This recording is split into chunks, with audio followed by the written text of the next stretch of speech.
శ్రీ సీతారామ సదనం ఛానల్ని వీక్షిస్తూ ప్రోత్సహిస్తున్నటువంటి ప్రేక్షక మహాశైలందరికీ స్వాగతం.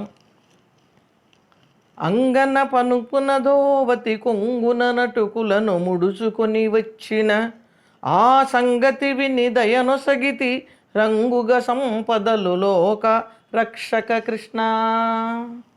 ఈ పద్యంలో కవి కుచేలోపాఖ్యానాన్ని మనకు అందిస్తున్నారు. భాగవతంలో కుచేలోపాఖ్యానానికి ఒక అద్భుతమైనటువంటి ప్రత్యేకమైనటువంటి ప్రచారం, ప్రసిద్ధి, ప్రాముఖ్యం, ప్రత్యేకత అన్నీ ఉన్నాయన్నమాట. ఈ కుచేలోపాఖ్యానాన్ని చదువుకుంటే ఐశ్వర్యం బాగా వస్తుంది అని చాలామందికి నమ్మకం. సఖ్యానికి ప్రతీక కుచేలుడు. సఖ్యం ఎలా ఉండాలి అంటే శ్రీకృష్ణుడు కుచేలుల వలె ఉండాలి అని లోకం కూడా ఇప్పటికీ తలుచుకుంటూ ఉంటుంది. అటువంటి కుచేలుడి కథని మనకి గుర్తు చేస్తున్నది ఈ పద్యం. విశేషం ఏమిటంటే కుచేలుడికి నిజంగా కృష్ణుడి దగ్గరికి వెళ్ళి ఐశ్వర్యాన్ని అడగాలి అన్న ఆలోచన లేనే లేదు. కానీ కుచేలుడి భార్య సుశీల మాత్రం ఎక్కువ మంది పిల్లలు, దరిద్రంతో బాధపడుతూ, నీ స్నేహితుడు జగన్నాథుడు కదా, లక్ష్మీనాథుడు, ఆయన దగ్గరికి వెళితే మన దరిద్రం తీరిపోతుంది, ఆయన అడిగి ధనాన్ని తీసుకురమ్మని ప్రేరేపించి పంపిస్తుంది. వెళ్ళేటప్పుడు స్నేహితుల దగ్గరికి కానీ, పెద్దవాళ్ళ దగ్గరికి కానీ, గురువుల దగ్గరికి కానీ, అధికారుల దగ్గరికి కానీ ఉత్త చేతులతో వెళ్ళకూడదు అని ఒక నియమం ఉన్నందువల్ల ఏం తీసుకొని వెళ్ళాలి అని ఆలోచిస్తే 4 ఇళ్లలో యాచించి అటుకులు తీసుకొని వచ్చి కొంగున కడుతుంది. ఆ కట్టిన అటుకుల మూటని తీసుకొని శ్రీకృష్ణ పరమాత్మ దర్శనానికి వెళ్ళాడు కుచేలుడు. స్వామి విషయం తెలుసుకున్నాడు. ఇక్కడ అందుకనే కవి ఏం చెప్తున్నాడు? అంగన పనుపున దోవతి కొంగున నటుకులను.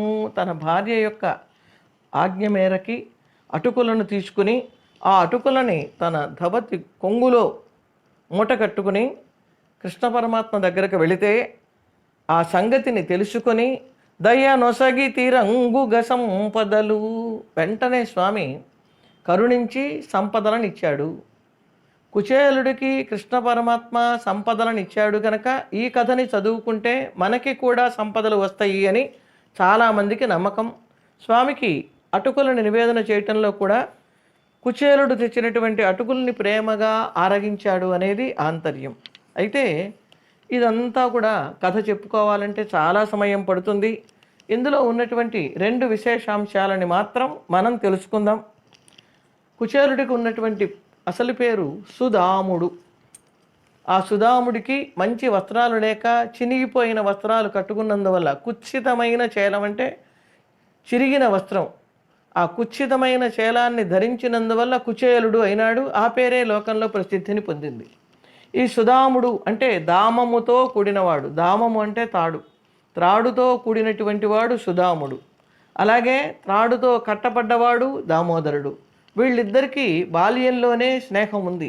బాల్య స్నేహం ఎన్నేళ్ళు వచ్చినా విడిచిపోదు అన్నదానికి ఉదాహరణగా కృష్ణ కుచేలుల సఖ్యం మనకి ఈనాటికి దర్శనమిస్తున్నది. అయితే ఈ సుదాముడు అనే పేరు సార్థకం చేసుకున్నాడు కుచేలుడు. ఈ సుదాముడు అంటే సంసారం అనే త్రాటితో కట్టబడిన జీవుడు సుదాముడు. ఈ సుదాముడు ఎప్పుడైతే పరమాత్మ దగ్గరకు వెళ్ళి తన సర్వేంద్రియాలతో పరమాత్మని దర్శిస్తూ, పరమాత్మని గుణాలని వీక్షిస్తూ తన ఏకాదశేంద్రియాలని ఆనందింపచేశాడో అప్పుడు ఈ సంసారం అనే దామం తొలగిపోయింది కుచేలుడికి అని పెద్దలు ఒక అర్థాన్ని చెప్తున్నారు. మరొక అర్థం అటుకులను తీసుకొని వెళ్ళారు. ఈ అటుకుల్ని ఎలా తయారు చేస్తారు అంటే ఒడ్లు నానపోసి ఉడకపెట్టి దంపుతారు. అంటే అది మళ్ళీ మొలకెత్తటానికి అవకాశం లేదు కనుక కృష్ణ పరమాత్మకి భక్తి శ్రద్ధలతో అటుకులను నైవేద్యం పెడితే ఈ లోకంలో ఐశ్వర్యంతో పాటు ఈ జీవుడు శరీరాన్ని విడిచినప్పుడు పరమపదం వస్తుంది. ఆ అటుకులు ఎలా మొలకెత్తవో ఈ జీవుడికి మళ్ళీ జన్మ ఉండదు అని మరికొంతమంది పెద్దలు చెప్తున్నారు. ఈ 2 అర్థాలు కూడా మనకి ఆచరణ యోగ్యములైనవి, మనం కోరుకోదగినవి కనుక అంతటి గొప్ప గొప్ప అర్థాలని ఈ చిన్న పద్యంలో మనకి కవి అందించాడు. ఇటువంటి విశేషాలు ఎన్నో ఈ కృష్ణ శతకం పద్యాలలో నిండి నిబిడీకృతమై ఉన్నాయి. అలాంటి మరొక విశేషంతో రేపు మీ ముందుకు వస్తుంది శ్రీకృష్ణ శతకం.